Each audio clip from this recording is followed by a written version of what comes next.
Okay, everybody. Good evening, good morning, good night, whatever time zone you're in. It's a joy to be back on Leadership Simplified, and I'm your lead facilitator. If you're seeing me for the first time or you're meeting me for the first time, my name is Toyo Lainka, and I'm excited to be here again today. Leadership Simplified is just what it is, simplifying leadership for your growth so that you can actually discover your leadership, so you can grow in leadership and deliver your leadership. So, welcome again. Good evening, good morning, good afternoon, good night, whatever time zone you're in. I am excited. Thanks for tuning in. And I want to quickly encourage you to please go ahead and share this with everyone. Leadership is not for those who have titles alone. Leadership is not for those who are occupying an official delegated position alone. It is for everyone. Leadership is a life essential because it touches everyone, regardless of who you are, what faith you profess, where you come from. It doesn't matter what your name is, what your history is. It is for everyone. Good evening, Pastor Patrick, all the way from Liberia. It's good to have you on board again. Thank you very much. So I encourage you to go ahead and share it. Your children need to learn about leadership. You need to learn about leadership for your life.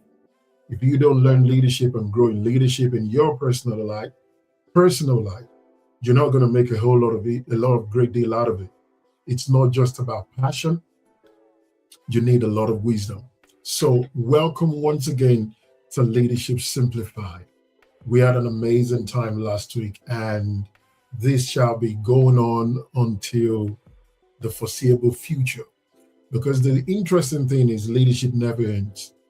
For those of us who are Christians or who are people of faith, one of the things you're going to realize is even in heaven, leadership exists. As I grow older and as I grow more mature, I see how incredibly wrong, I see how incredibly self sabotaging, and if you permit me, I see how stupid it is for you as an individual to not learn leadership, to not discover personal leadership, to not invest in leadership. Every now and again, I see people who are so desperate to succeed. They are desperate to have that or realize, let me put it that way, that mental picture of what they believe is success. And the funny thing is, when you really engage them in conversation, to know what is this success that you're after, what is this success that you're running after, you're going to find out that for a lot of them, a lot of people, that definition of success is very vague. To some great extent, that definition of success is unrealistic.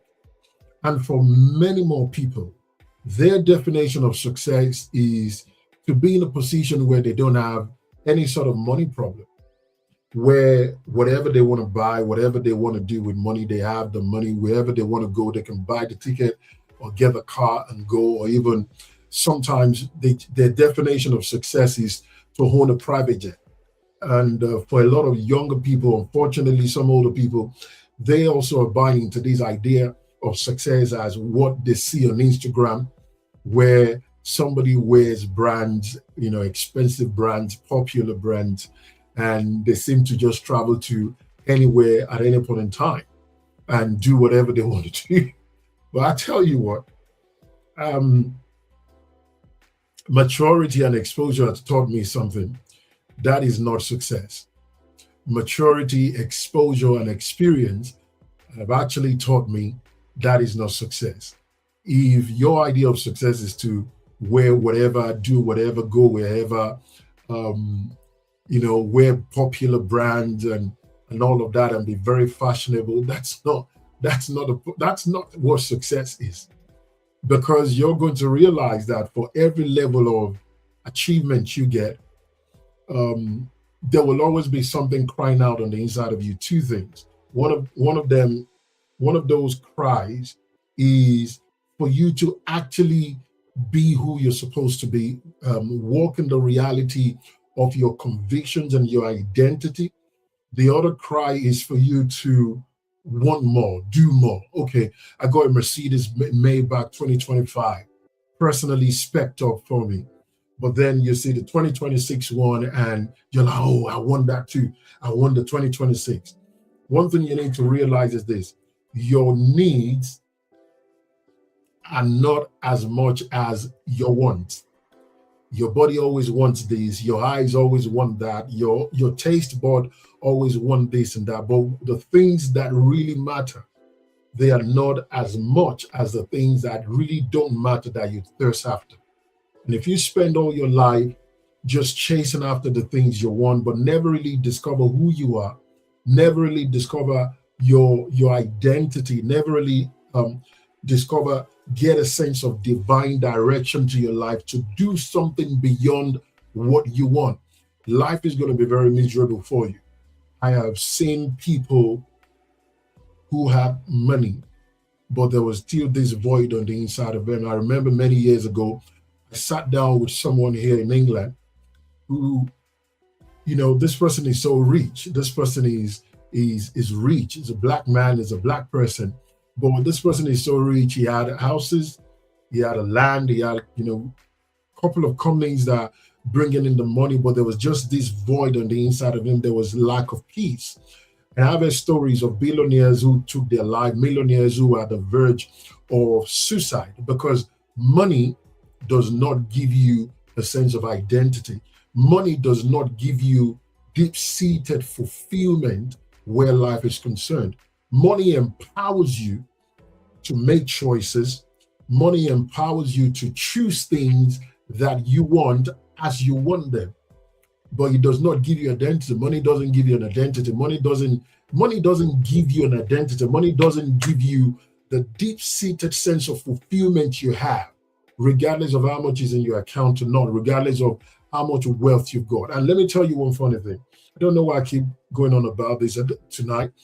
I've come to realize that even rich people, wealthy people, prosperous, wealthy people, rich people, that a few that I've met, they come to realize that money ultimately is not what gives joy. Money can help you get things that will make you happy.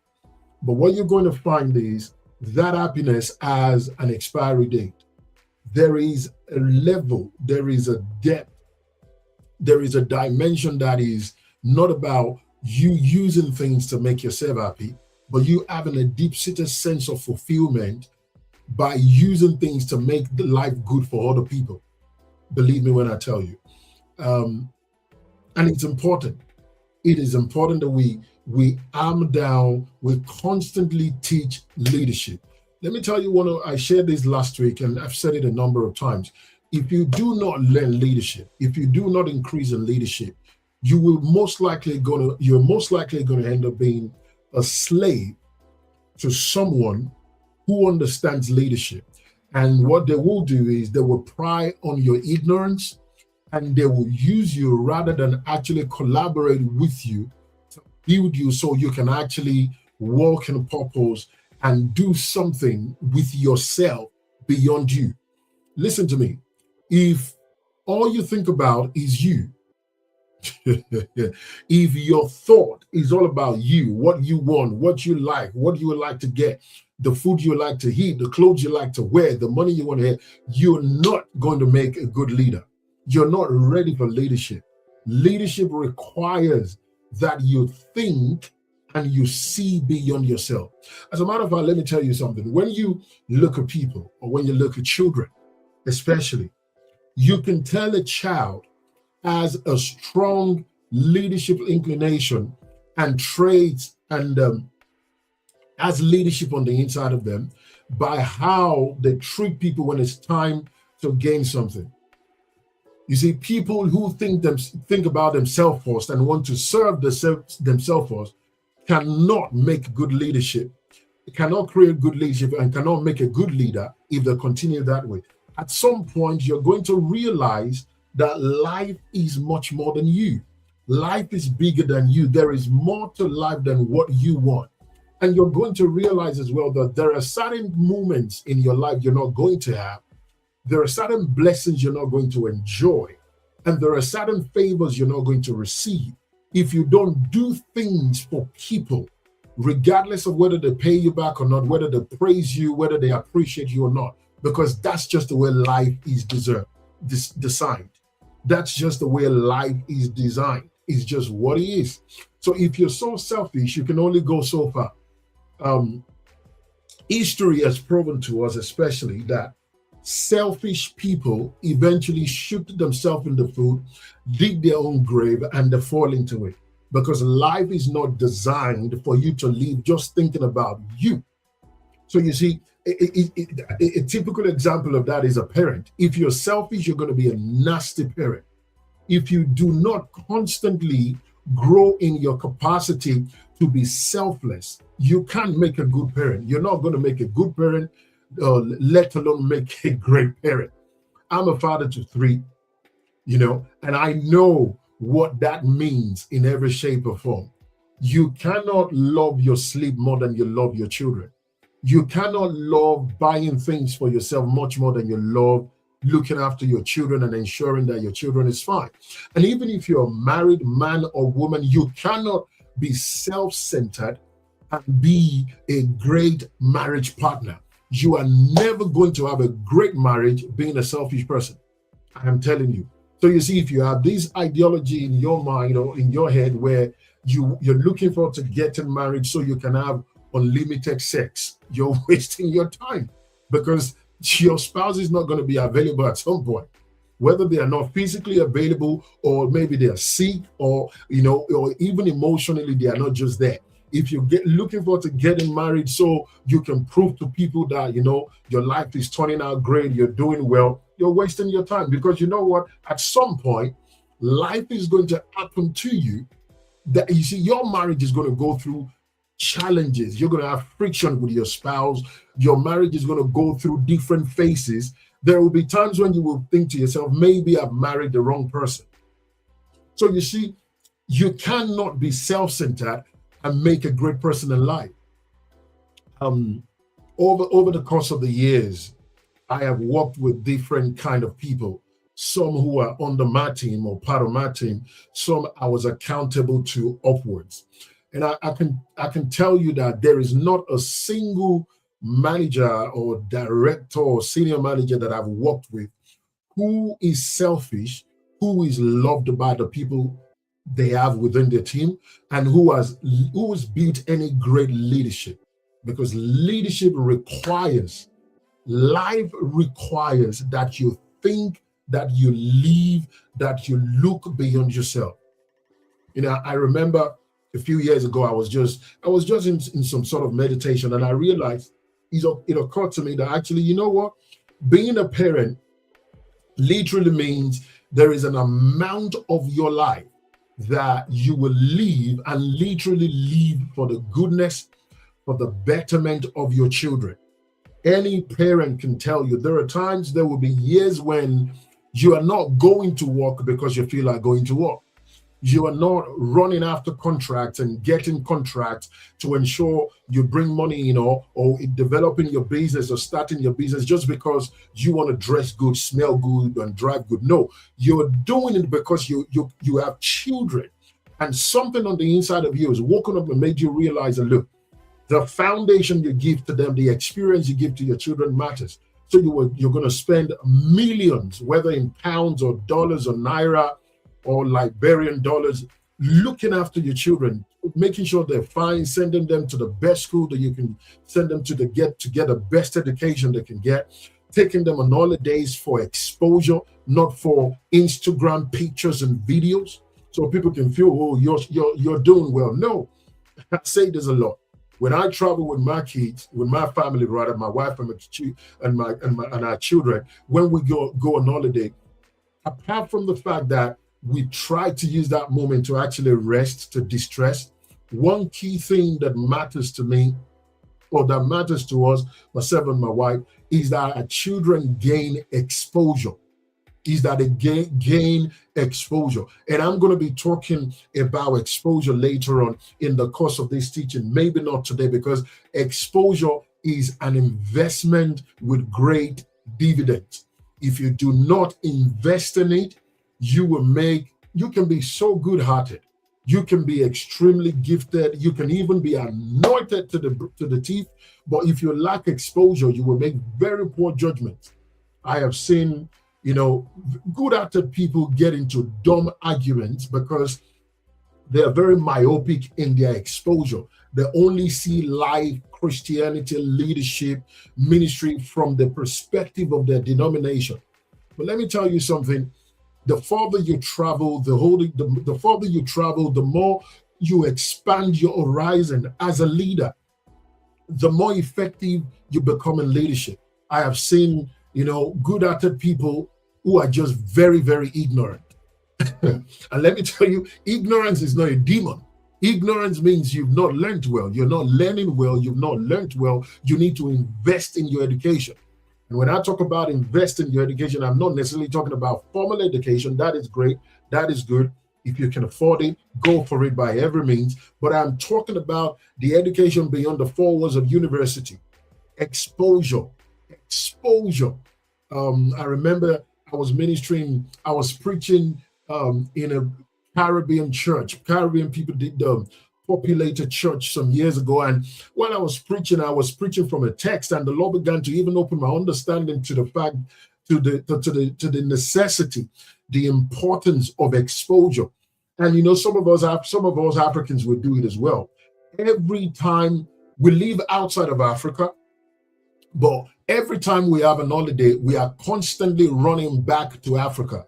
Every holiday is Africa. You're from Nigeria, or Ghana, or South Africa, or Zimbabwe, and the minute you get a couple of weeks as holiday, you get your ticket to go back to the same place. Why? And you live in Europe, and you possibly have a passport that opens you up to about 150 countries in the world, or you have a visa that opens you up to Europe, but you're not exploring. And every time you had a great time, you can. Yeah, and I remember saying it to some guy that I worked with. I said to him, he was like, every time he gets an holiday. I think at that time when I was working with this colleague of mine, he's been in England for about 20 years. And it was like every time he gets his holiday, he buys his ticket, he goes to Jamaica. I said, so that's where you've been. So I said, have you been to so-and-so city in the UK? No. Have you been to this city in the UK? No. Have you been to this country which is about 1 hour or 2 hours away by flight, or even just about 2 hours away by train from England? No. But you have a British passport, and every year, at least you go to Jamaica 2 times. I say, bro, you are so ignorant. He was offended, but I said it in a very friendly way, but I still meant it. But factually speaking, that's the truth. You have to invest in exposure. And let me tell you something, if your mouth runs too quick than your brain, you're not going to learn, because you're going to find yourself in rooms where you're not supposed to be contributing, you're supposed to be asking questions. I'm telling you, you're supposed to be asking questions. You're supposed to observe, not to criticize. This is one of the foolishness I've seen with a lot of young people. They get access to someone who's ahead of them. They get access to a leader, a minister, a preacher who is ahead of them. And when they get access, all they're looking for is what is wrong, what to criticize, what to complain about. Nothing is as stupid as that. And nothing is as self-sabotaging as that. When someone more matured, more advanced grants you access, you should go there to learn. You go there to learn. You go there to observe. You go there and let your stereotypes, your mental, psychological stereotypes be challenged. Don't be comfortable in religious ignorance. This is how we do it where we are coming from. This is how we do it where I am. This is how we've been doing it. No, life is not about that. And you're not going to grow in convenience. Believe me, let me tell you one truth. I've had the opportunity to sit at a table one day. Now, let me put it this way. I grew up in an African home. Do you understand what I'm talking about? I started cooking from the time by the age of 10.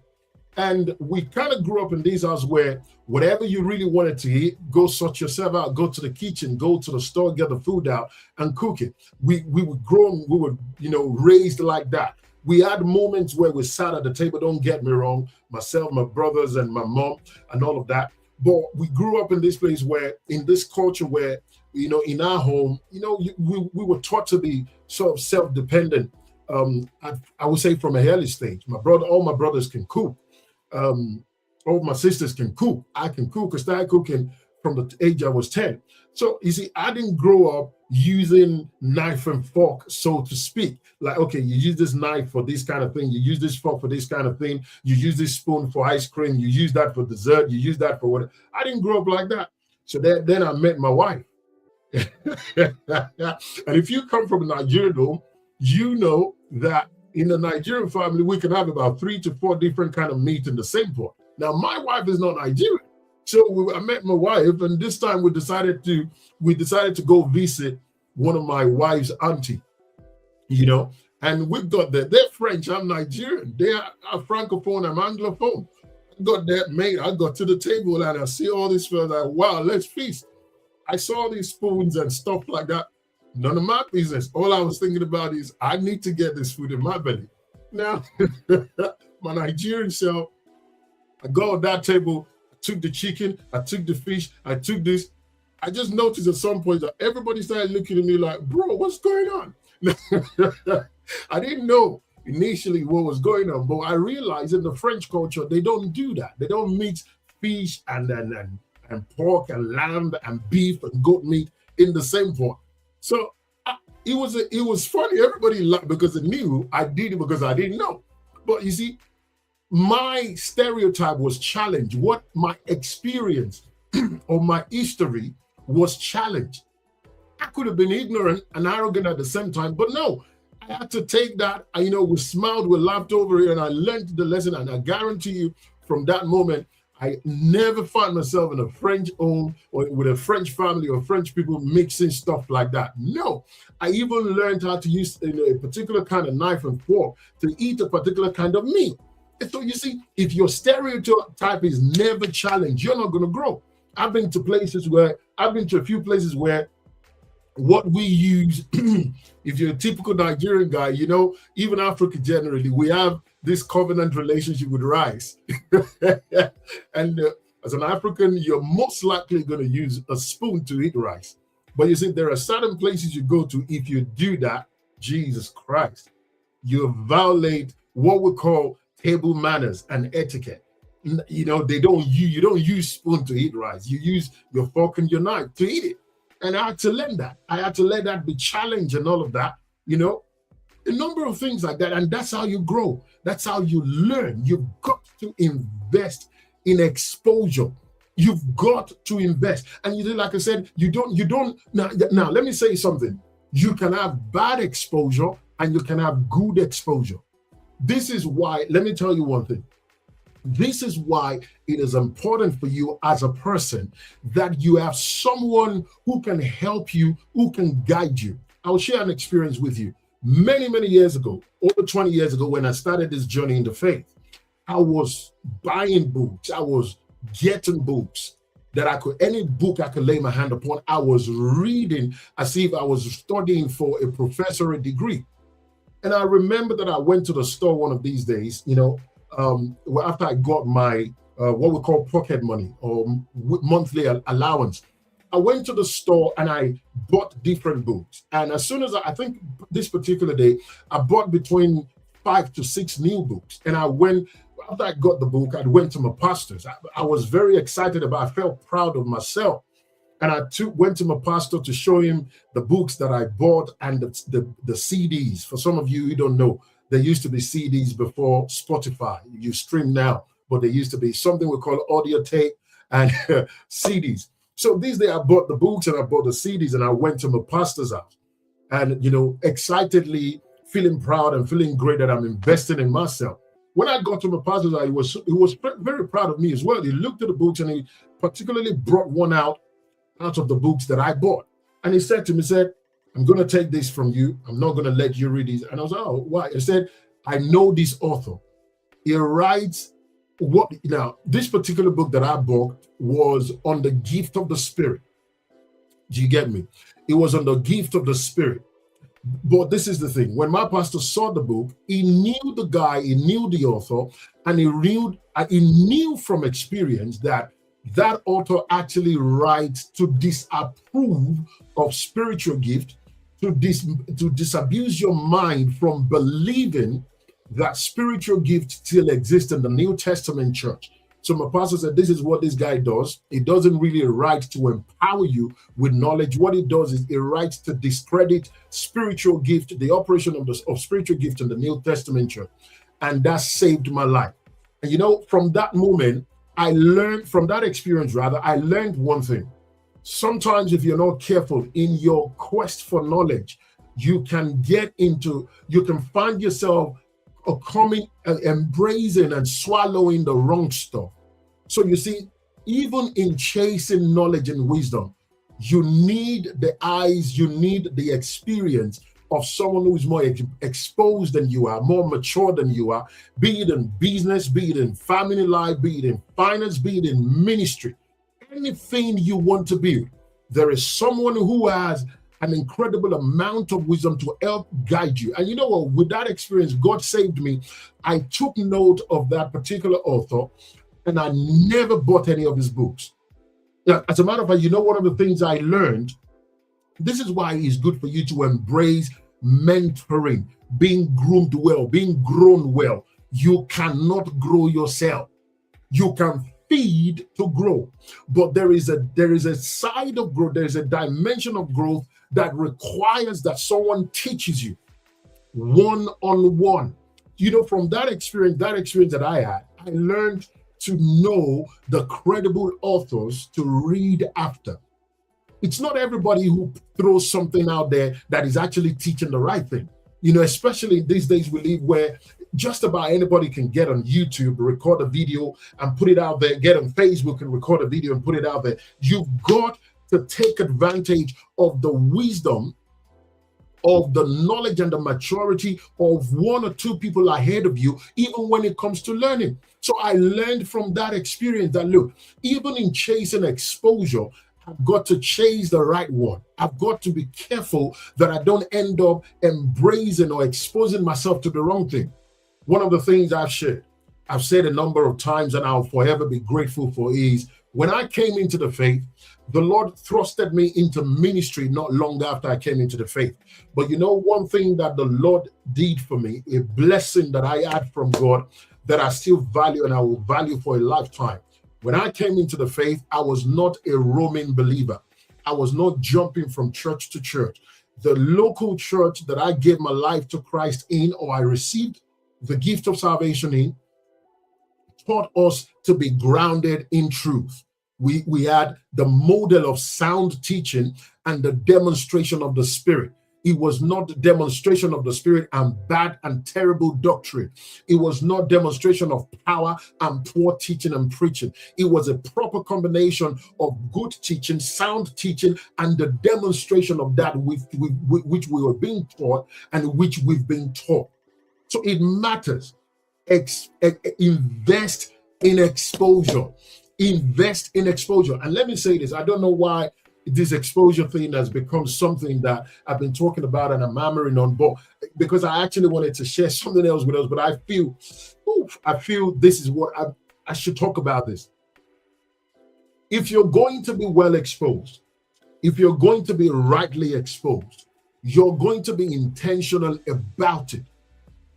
You are going to budget for your exposure. And that exposure sometimes means you leave your country, you save up money to leave your country to go for a conference or a seminar in another city or in another town or in another country actually. Save up for it. Now, I tell you what, I have a leadership conference, a leadership training that I'll be attending in 2027. The date is set, but let me tell you one funny thing. Let me tell you, because this is just me being honest. Right now, as I speak to you, I don't have that money, but I know I am going to have it. I have made the plans even while I don't have the cash yet. I have made the plans. Going for that conference, right? I'm telling you, and this is not a boast, just for you to understand something. Going for that conference is not going to cost me anything less than between $2,000 to $2,500. In pounds, I'm not looking at any, to be honest, not in dollars actually. I'm not looking at anything less than £2,500 to be able to go for that conference. But you see, must go, I must. Let me put it that way. Go, I must. If I have to fast and pray for it, it must happen. If I have to go, work extra for it, it must happen. Because if you are not intentional about your growth, it's not going to happen. For those of us who are people of faith, Christians or whatever faith or whatever religion you profess, let me tell you a spiritual truth or a life truth. Growth is not miraculous. Growth is intentional. Growth is purposeful. Growth is going to require your investment. Therefore, if you buy into the idea of convenience much more than growth, you're never going to grow. Growth is going to demand that you learn to be uncomfortable with being you learn to be comfortable with being uncomfortable. And I'm telling you what, I was homeless before. I've been homeless, and when I say homeless, I mean I had no place called home, I had no room, I had no spot. I will walk the street, and hopefully I will get to meet someone who allows me to sleep on their sofa or on their rug in their living room that night. But let me tell you something that I did in the middle of my homelessness. There was a particular day someone gave me money, right? Someone gave me money. Guess what I did with that money? I took 95% of that money to do what? To buy a book, the book that the late Honorable Nelson Mandela wrote. I bought that book, and you know what? I did not just buy a book. I bought a book that was actually autographed by the Honorable Nelson Mandela. I saw that book and I said to myself, God forbid that I lose the opportunity to get this book and just walk away. I was homeless. I could have thought, man, I need to eat. I could have thought, well, I don't have a home. Why should I be buying a book? I still have that book today. And I'm talking about a book I bought as far back as bought this book as far back as possibly about 17 years ago or thereabout. About 16, 17 years ago. Yeah. About 17 years ago. I bought the book about 17 years ago. I went through homelessness that time. I bought that book about 17 years, and I still have that book. And it's my desire that I will keep that book, not just for my children to read, but to become part of our family library for generations to come in contact with. Let me tell you, you need to invest in your exposure. You need to invest in it. And let me tell you, the opportunities to invest will not come when life is comfortable. The opportunity to invest in your exposure will not come when you have all the money. This man you're looking at, when I was in uni many years ago in Nigeria, I was given money to pay for rent because I attended a university that didn't have accommodation for the students.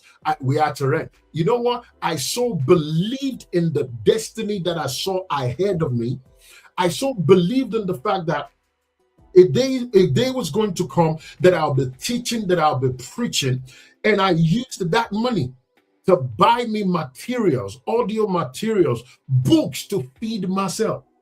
And let me tell you, this is not, I know I have seen people ahead of me. I have seen mentors invest thousands into learning. Let me tell you one thing, regardless of what you get into, you do with your life, business, ministry, or whatever, nobody is going to reward ignorance. No one is going to do it. Nobody has the money to reward an ignorant person. So you see, sometimes when I see people who are not doing well financially or who are poor, and they are very angry with people who are rich, financially rich and doing well, and they're talking badly about them. And I see the way they reason, I see the way they think. I just laugh, and I say, and I say to myself, how I wish this person can understand that their ignorance is their problem, and nobody is going to reward their ignorance. Let me tell you, if you're a Christian, if you're a believer, and all you want to do is to pray in tongues, you don't want to study the Bible, you don't want to get Christian literatures from credible authors to study and read, I do not care who lay hands on you. You are not going to do well. I am telling you, because let me tell you one thing: when you take time to even find out about men of old who didn't have formal education, they had an education that made their minds sound. Men who could not read, they found a way to learn and to keep increasing and learning, both naturally and supernaturally. So you see, the anointing of God will not excuse you from the need for you to invest in your mind and in your exposure. Now, remember something. I defined leadership from the beginning. Leadership is stewardship, is not bossship. If you're ignorant and you have money, you may boss people around, but that's not leadership. If you are ignorant, you are not smart, you don't have good exposure, healthy exposure, you can use money to intimidate people, but that's not leadership. Leadership is stewardship. And if you're going to serve people, you must continue to learn. Because you see, if leadership is truly stewardship, it means things and people are committed into your care. So you're going to be required to give an account of what you do and how you handle the people and the resources given to you. You're going to give an account. Oh, I just want to have money and have a great life. What does that mean? You see, oftentimes, let me tell you what, oftentimes this is one key thing I've seen over time. People who do not invest in growth as leaders, if they ever come into money or power, they become tyrants. They eventually come across people who are investing in themselves. And when they see their level of wisdom and maturity, they become insecure in themselves. I am telling you, a lot of insecure leaders, a lot of leaders who are insecure, they are like that because they have such a great magnitude amount of ignorance. They are not learning leadership. They are not investing in themselves. Because let me tell you, one of the things you're going to find out about leadership is, look, if you are actively investing in yourself, in your leadership, in developing leadership, in growing in leadership, you're going to realize that it's actually an ongoing thing. It's not a destination. It is a journey. And it's something that you do on a daily basis. Every day that you read something healthy, every day that you develop the habit of listening well, every day that you develop the habit of having critical thinking, not worrying, they are two different things. Every day that you sit down with a video that teaches you something, it increases you in knowledge and understanding. And I'm going to say something. One of the times, for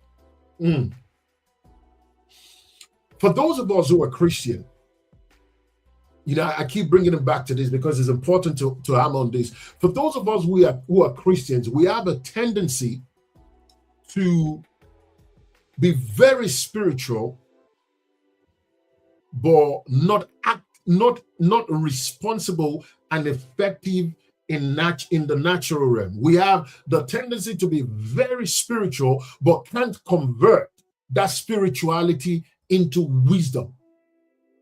And let me tell you, Life doesn't reward spirituality. Life does not reward spirituality. Let me tell you what, relationships fail not because you don't pray in tongues enough. There are people who don't pray in tongues, who don't believe in God, who do not believe in praying in tongues, who don't have the Holy Spirit living on the inside of them. But let me tell you what, they have, and they are building very healthy relationships, and even maximizing those relationships. They've built and they are building businesses, organizations that are working, that are effective, that are prosperous or profiting. It is not because they don't have God living on the inside of them. It is not because the prosperity or the effectiveness is not because a prophet poured oil on them. It is called knowledge. It is called wisdom.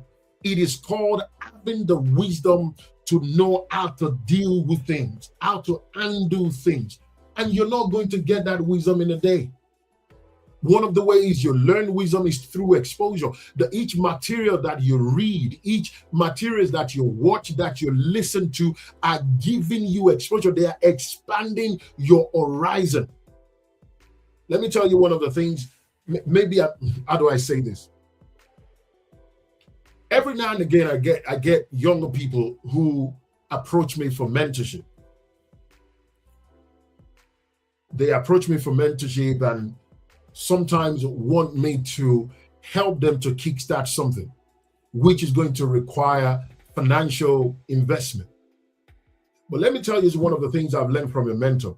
Before you invest in a person financially, you must be able to tell if they are actually ready, if they have the capacity for that investment yet. Many folks want to start business. Many young folks want to start ministry. Many young folks want to begin something when they've actually not grown and they don't have the mindset that thing requires. And you know what's even heartbreaking sometimes?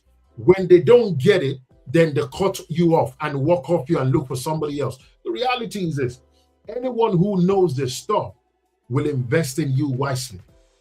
Ministry, business, academically, in relationship, no. I'm telling you, they will do it wisely. They're not going to do it blindly and just, I want to start this. I want to start this. Can you help me? And they just give you, boom. Hey, I want to start this. I want to do this. Can you support me? Boom. No. Why? Because you see, in dealing with that person, if someone who's ahead of you can deal with you for a few minutes or for an hour, for a day or a month, and they can tell the mindset you have, and they can tell through that mindset what you are able to undo and what you cannot undo yet, even if you have the desire for it. Two different things: desire and capacity. Desire and capacity. You can have the desire, but you are going to have to learn to develop the capacity to be able to undo that desire. And this growth requires exposure. And like I said, you've got to be intentional about it. As a roundup tonight, I want to challenge you to do something. Begin to plan your 2027 with the lens of wisdom, from the perspective of investment. Begin to think, what do I want to become in 2027? What kind of people do I want to have in my life in the year 2027?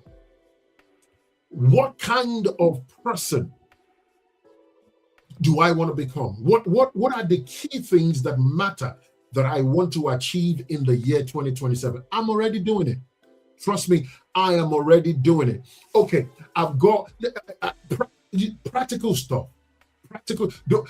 And I'm begging you as Christians, let me tell you, and I will keep saying it. As a Christian, prayer is a lifestyle to us. And I want to quickly unpack that. Prayer is not you praying that God will make something happen for you. As a believer, fundamentally, prayer is you actually even seeking out the wisdom of God. You must, let me say this to you, you must change your prayer life to become so qualitative that, look, your prayer time doesn't just affect you spiritually, but it becomes a channel through which the wisdom of God can come to you to undo things, to manage things, to build things, to establish things, to make things happen. There was a switch that happened to me some years ago. My prayer time became not just a time for me to encode, commune, and fellowship with the Father, which is very fundamental to my life, which is a dimension of prayer. But it also became the moment I seek out the wisdom of God. The Holy Spirit is not in you just for you to speak in tongues. Pentecostals and charismatic, the Holy Spirit is not just in you as a leader, as a minister, just for you to lay hands on people and so they can fall down, roll on the floor, foam in their mouth, get their clothes dirty, you record it and put it on social media. No, the Spirit of God on the inside of you is the Spirit, not the Spirit of wisdom. And God said in the book of John, in the book of James rather, he said, if any of you lack wisdom, let him ask of God that giveth liberally and upbraideth not, and it shall be given him. It is a command and a promise that God is commanded it. God said, if you lack wisdom, ask of me, and I will give you as much as you need it. You will have it. Begin to think and reason differently. 2027 is not, your 2027 should not start when 31st of December ends. Believe me, this is one mistake that a lot of people do. Begin to take account of your life in 2026 already. What are the things that I set out to do? What are the things that I knew I was supposed to do, or that I know I'm supposed to do that I'm doing? Where am I? What are the things that I knew I was supposed to do but I've not been doing and I've not done? Do not hide behind prayer to end up with a life in shambles. No, don't do it. Refuse to be a Christian who can blow tongues but can't walk in wisdom. The Spirit of God on the inside of you is the Spirit of wisdom.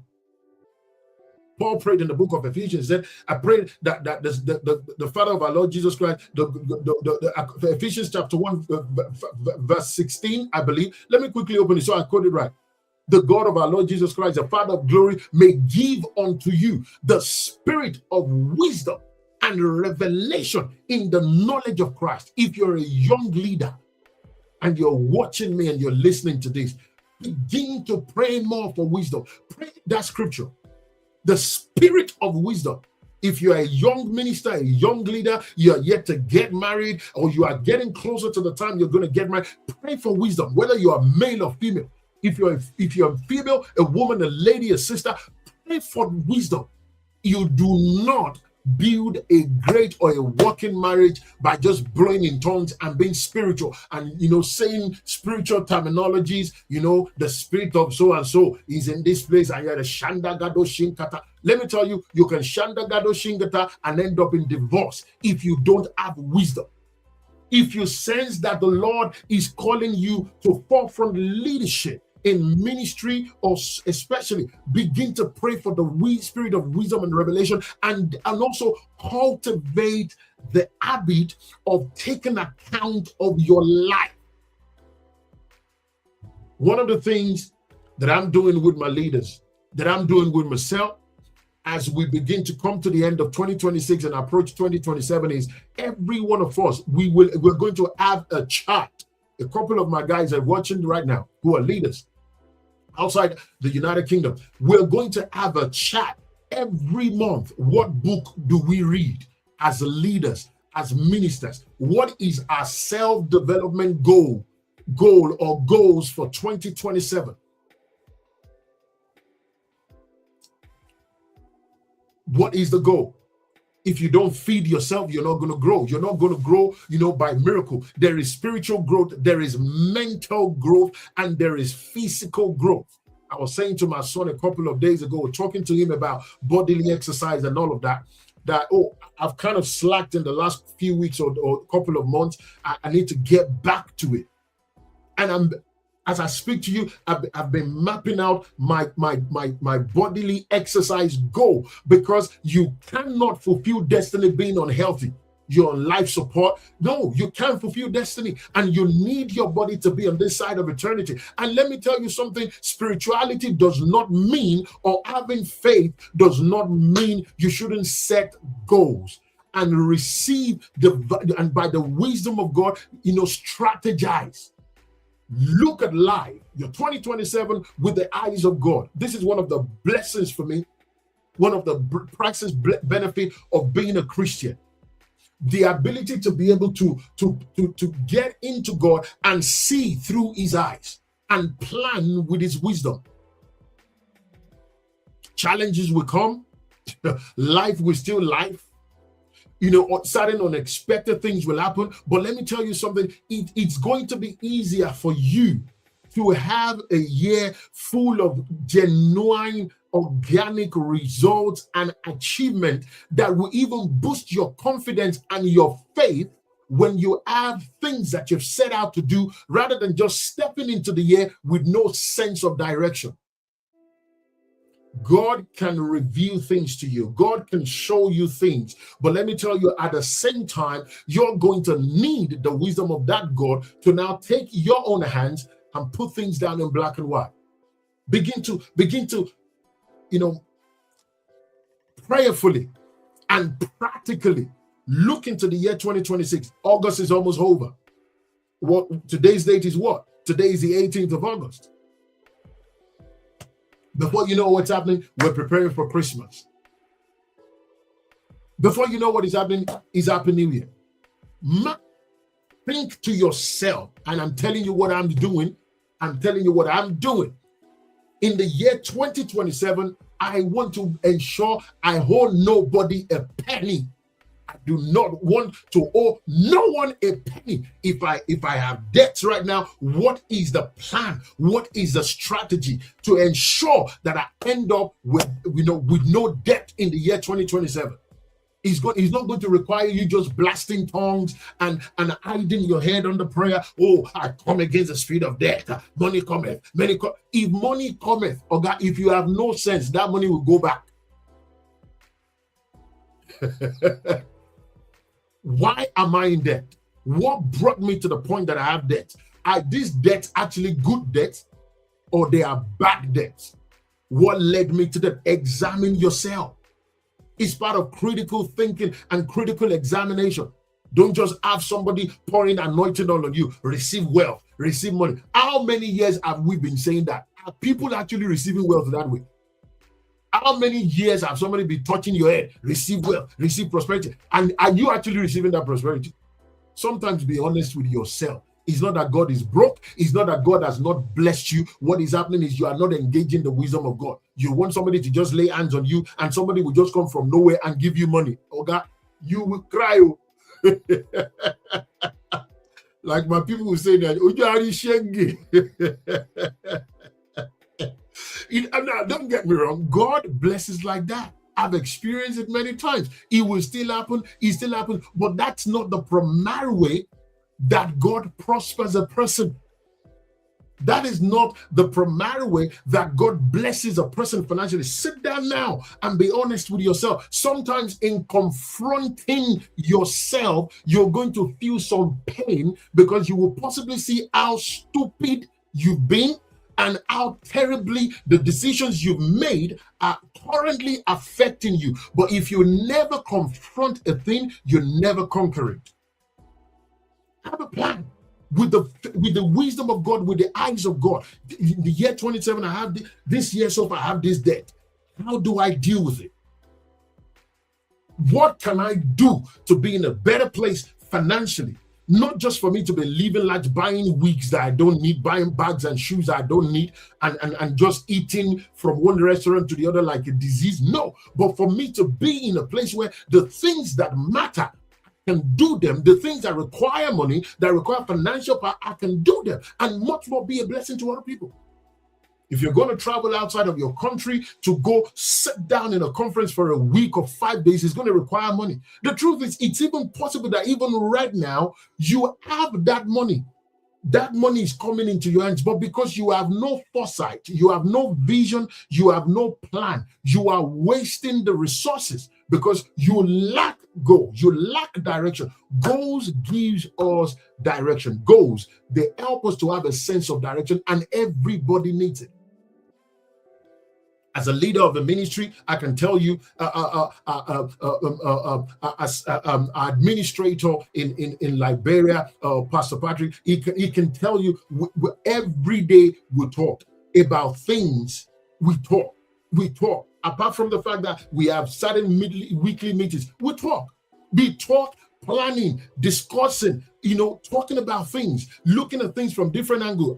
Are we in the place to do this now? Is this what we're supposed to do? We just don't pray. We talk, we converse, we check things to have an holistic view. So we strategize with the wisdom of God and move rightly. Summon the courage to sit down and think. I did not say worry. Two different things. Think. If I can recommend, if you're a leader, if you're a minister, and I can the couple of a few meetings, a few conferences or seminars I can recommend for you to save up to be able to go to, get out of that country for 1 week, go sit down and see how things are done.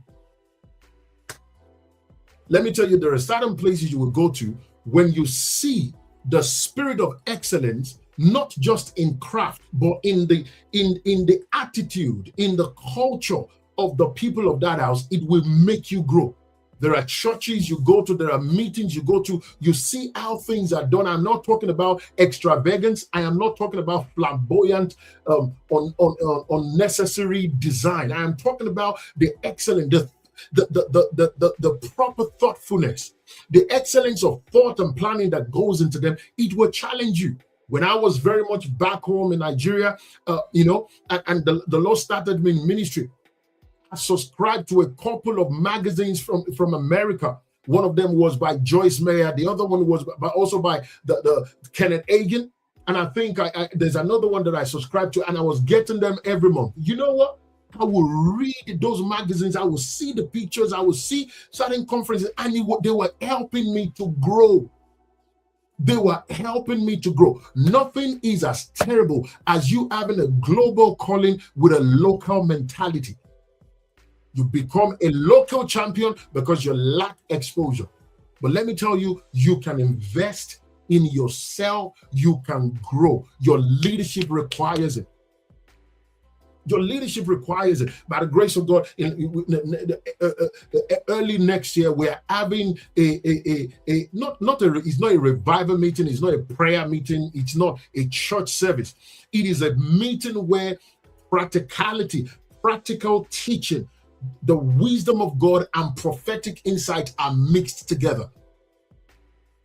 If all you've known about prophetic is there is somebody here, there is somebody in your father's house that want to kill you, but the Lord just showed me that, you are wasting your time. Majority of the time, people who do that nonsense, they are charlatans, they are not prophets. I'm telling you, and I'm not sorry to say it. Why don't we walk in that dimension of the prophetic that someone like Daniel had, where he was able to deal with leadership, national leadership? Why don't we walk in that wisdom that someone like Joseph had? Let me tell you, if you're a Christian, I'm going to tell you, be uncomfortable with the prophetic just being about something that happens within the four walls of the church. And I'm not saying reject that. I'm not saying the Holy Spirit doesn't do that. God, no, don't get me wrong. I'm just saying to you, desire more of the genuine prophetic move and activation and activities of God, where you have prophetic insight into how to deal with what is going wrong in your school, in your family, in your nation, in your city, in the ministry or the local church that you belong to. It's not just for you to hear. There is this, the spirit of the Lord is here. And people say, oh, no. Let me round off with this. I've been saying this for years. Sometimes we say kingdom, we shout kingdom, oh, the Lord is giving us the nation.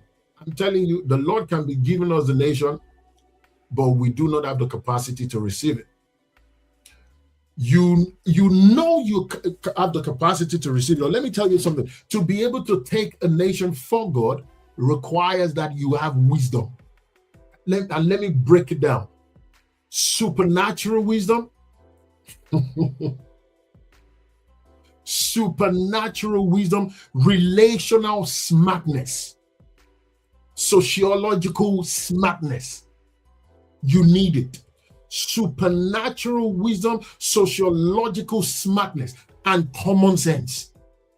These three are needed. And let me tell you something. If God is going to deliver the nation or take the gift, God is going to use someone like yourself. God is going to use someone like me. But we must develop wisdom. We must walk in wisdom. We must develop sociological smartness, relational smartness, and embrace genuine common sense. Without that, we will be busy praying in tongues. We will constantly be at the mercy of bad leadership. But that's not God's plan. That's not God's desire. That's not God's intention. That's it for tonight. Thank you for hanging with me. This video is still going to be on my YouTube channel, Toyo Olayinka. Just go for it and watch it. There are a few other videos there. Educate yourself. I am doing it too. Educate yourself. Educate yourself. Be a sound believer who has the mind of Christ, and the mind of Christ is sound. Sit down. Invest with the time you have with what does not perish. Invest in wisdom. The Bible says in the book of Proverbs, buy wisdom. Wisdom is crying out. Buy wisdom. You know what that means? What you have now, you can use it to exchange for value. If you have access to a mentor, do not be chasing the hand or the pocket of that mentor. Chase the wisdom they have. Ask sensible questions that will expand your horizon. One of the blessings of my life as a younger believer is I had the opportunity to travel with my pastor. So I saw ministry, I saw leadership on a different level, not just from the level of someone who does it within my local church. No, he expanded my horizon. If you have access to a mentor, pray for favor. Maybe your mentor travels to places to minister and all of that within your city, within your town or your nation. Sometimes pray about it and ask God to, and ask your mentor, ask God to grant you favor and say, I would love to come with you and serve you. Would you please take me with you? Do you understand? Go for that. It will blow your mind. I'm trusting God that even in our ministry, we'll be able to take some of our leaders in a different nation, take them somewhere, another nation to see things, take them to certain key places, to sit down even with some of my mentors and see stuff and learn stuff and grow and develop. Thank you. I shall be back next Tuesday, same platform, same time, 9 p.m. UK time. Please spread the news. Invite yourself, your family, everyone, your frenemies. Let's grow. Let's learn and grow together. We need it. I am growing. By pouring out, I get more in. You too, by exercising what you learn, by attempting to walk in what you learn and doing it, you also grow. By pouring into people that, or somebody God may bring your way, who needs the wisdom you have, who needs the knowledge you have, you also grow. When we pour out, our capacity to receive increases, and that is how it works. Leadership is a journey. Leadership is stewardship, and please, let's keep it like that. We are sent to people to help them, not to kill them, not to harm them, not to destroy them. People are priceless gifts that, come our way to mentor, to grow, to do life with, to do ministry with, to affect destinies and lives with. Let's steward every resource that God gives to us when it comes to leadership. Thank you very much. And I look forward to seeing you again next Tuesday, same time, same platform, on this platform. leadership.